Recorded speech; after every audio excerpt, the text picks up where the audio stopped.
जीवन में सभी अपने आसपास के चीजों को देखकर प्रभावित होते हैं।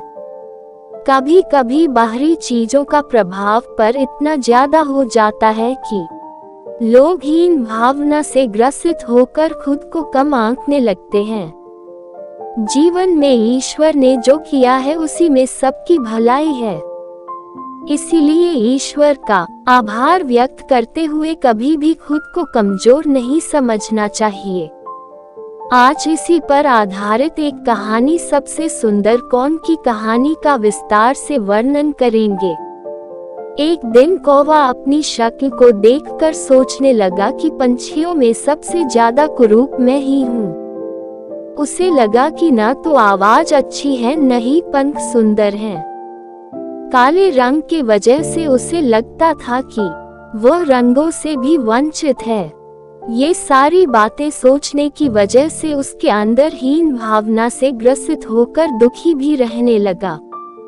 एक दिन बगुले ने कौवे की उदासी का कारण जानना चाहा तो कौवे ने जवाब दिया कि तुम गोरे चिट्टे हो, मैं तो बिल्कुल काला हूँ। मेरा इस दुनिया में जीना बेकार है। बगुला ने कौवे से कहा कि दोस्त मैं कहाँ सुंदर हूँ। तोते को देखो, हरे पंख और लाल चोंच, काश मेरे पास भी ये सब होता। बगुले की बात सुनकर कौवे को सुंदरता को जानने की इच्छा हुई। वह तोते के पास पहुंचकर बोला कि तुम इतने सुंदर हो, खुश तो तुम बहुत होते होगे। जवाब में तोते ने कहा कि मैं खुश तो था, लेकिन मोर को देखकर दुखी हो गया क्योंकि वह मुझसे ज्यादा सुंदर होता है। मोर की खुशी जानने के लिए कौवा उसे जंगल में खोजने लगा, परंतु उसे एक भी मोर नहीं दिखाई दिया। जंगल वालों से पूछने के बाद पता चला कि मोर को चिड़ियाघर वाले उठाकर ले गए हैं। कौवा मोर की तलाश में चिड़ियाघर पहुंच गया। वहां पर उसने मोर से उसकी सुंदरता पर चर्चा करनी चाहिए, लेकिन मोर उल्टा रोने लगा।